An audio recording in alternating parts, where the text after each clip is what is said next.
Hai semuanya, selamat datang di channel Perpus Digital. Saya Apus, atau bisa dibilang admin Perpus, dan di video kali ini kita akan membahas sebuah topik yang sangat penting untuk kalian yang terlibat di dunia properti, baik sebagai pembeli, penjual, maupun agen properti. Topik yang sesuai dengan judul video ini yaitu, apakah PPN 12% mempengaruhi sektor properti? Kenapa ini penting? Karena sektor properti adalah salah satu pilar utama dalam perekonomian Indonesia. Kalau pajak, seperti PPN berubah, itu bisa memengaruhi banyak hal, mulai dari harga properti hingga daya beli masyarakat. Tapi sebelum ke videonya, yang belum subscribe, jangan lupa klik subscribe. Dan jika kalian suka video ini, tinggalkan like dan bagikan kepada teman, keluarga, dan orang terdekat Anda, agar mereka belajar apa yang Anda pelajari. Di video ini, kita akan membahas 4 poin utama. Pertama, apa itu PPN dan bagaimana pengaruhnya pada sektor properti. Kedua, kelebihan dari PPN 12%. Ketiga, kekurangan dari PPN 12%. Dan terakhir, kita akan simpulkan bagaimana dampaknya secara keseluruhan. Jadi pastikan kalian tonton sampai akhir ya, supaya dapat gambaran lengkap tentang kebijakan ini. Yuk, langsung saja kita mulai dengan pembahasan pertama. Apa itu PPN dan bagaimana itu berpengaruh pada sektor properti? Baik, sebelumnya kita perlu memahami apa itu PPN terlebih dahulu dan bagaimana pengaruhnya terhadap sektor properti. Apa itu PPN? PPN atau pajak pertambahan nilai adalah pajak yang dikenakan pada setiap pertambahan nilai dari barang atau jasa dalam proses distribusinya, mulai dari produsen hingga ke konsumen akhir. Di Indonesia, tarif PPN saat ini adalah 11% dan direncanakan naik menjadi 12% pada Januari 2025. Lalu bagaimana PPN mempengaruhi sektor properti? Dalam konteks properti, PPN dikenakan pada penjualan properti komersial seperti ruko, apartemen, dan gedung perkantoran. Kenaikan tarif PPN ini dapat berdampak signifikan pada harga properti dan daya beli masyarakat. Mari kita lihat contoh kasus dampak kenaikan PPN. Misalkan, sebuah properti komersial dihargai 1 miliar. Dengan PPN 11%, pembeli harus membayar tambahan 110 juta, sehingga totalnya menjadi 1 miliar 110 juta rupiah. Jika tarif PPN naik menjadi 12%, tambahan yang harus dibayar menjadi 120 juta, sehingga totalnya 1 miliar 120 juta rupiah. Kenaikan ini mungkin terlihat kecil, tetapi dalam transaksi bernilai besar, perbedaannya signifikan. Ini berdampak pada daya beli masyarakat. Kenaikan PPN dapat menurunkan daya beli masyarakat. Menurut Senior Vice President Marketing Rumah 123, Bharat Puksani, peningkatan beban pajak dapat memperlambat pertumbuhan di sektor properti, karena masyarakat menunda pembelian. Ada juga dampak pada pengembang properti.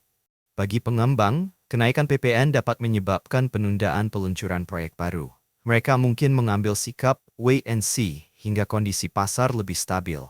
Jika kita bandingkan dengan negara ASEAN lainnya, dengan kenaikan menjadi 12%, tarif PPN Indonesia akan menjadi yang tertinggi di ASEAN. Bersama dengan Filipina.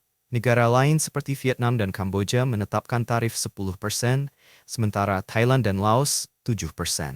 Hal ini dapat mempengaruhi daya saing sektor properti Indonesia di mata investor asing. Kesimpulan sementara, kenaikan PPN menjadi 12% akan berdampak pada harga properti, daya beli masyarakat, dan keputusan investasi di sektor properti. Penting bagi semua pihak, baik konsumen maupun pengembang, untuk memahami implikasi ini dan merencanakan strategi yang tepat. Selanjutnya, mari kita bahas beberapa potensi kelebihan dari penerapan PPN sebesar 12% dalam sektor properti. 1. Peningkatan pendapatan negara untuk pembangunan infrastruktur. Dengan kenaikan tarif PPN menjadi 12%, pemerintah berharap dapat meningkatkan pendapatan negara dari sektor pajak.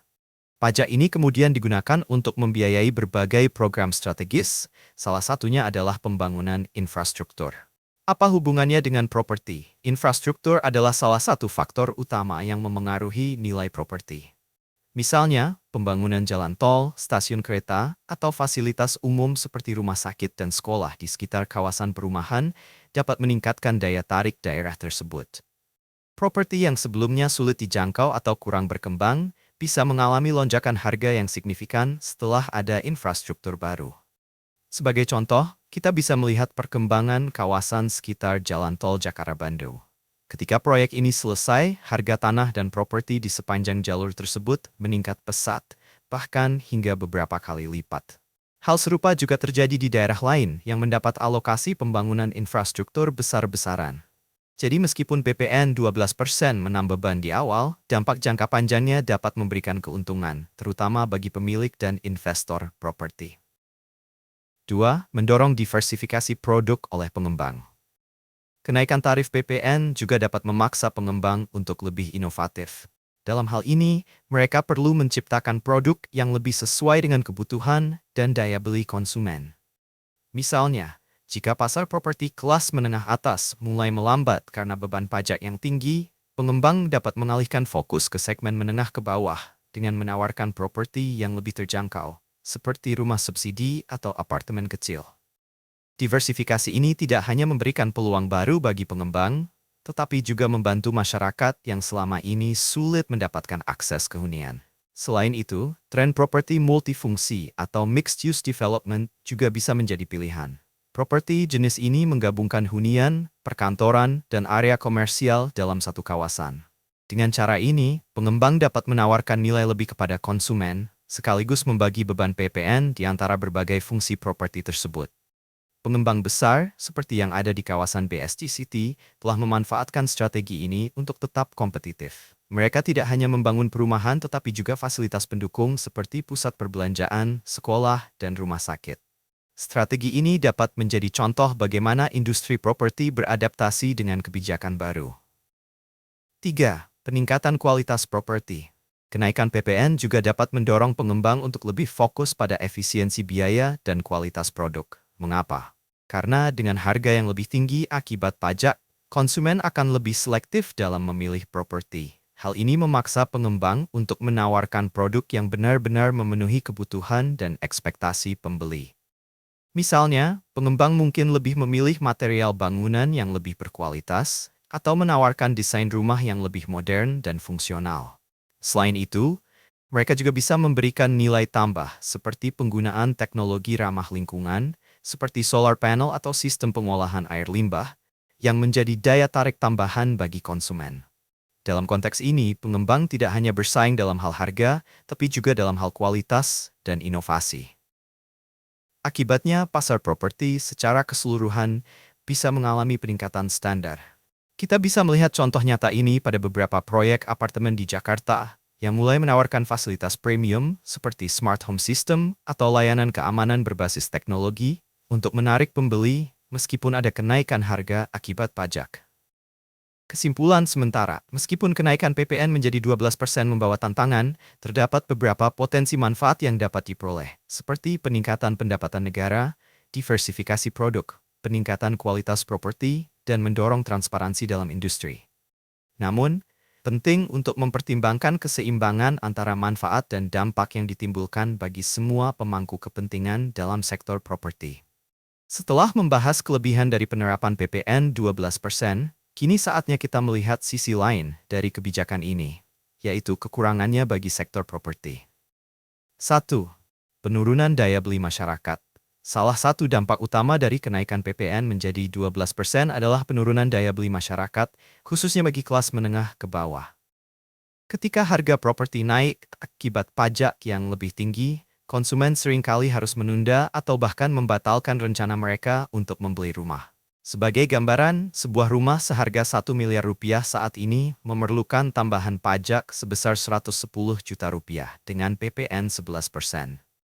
Namun, dengan PPN 12%, pembeli harus membayar 120 juta rupiah. Kenaikan 10 juta rupiah mungkin tampak kecil, tetapi bagi banyak keluarga muda atau pekerja dengan penghasilan tetap, tambahan biaya ini bisa menjadi penghalang besar.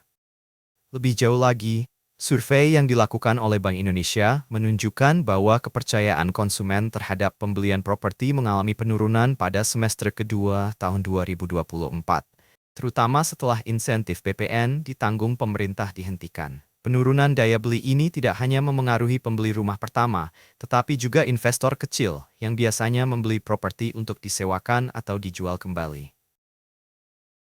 2. Penurunan penjualan properti. Penurunan daya beli tentu berpengaruh langsung pada penjualan properti.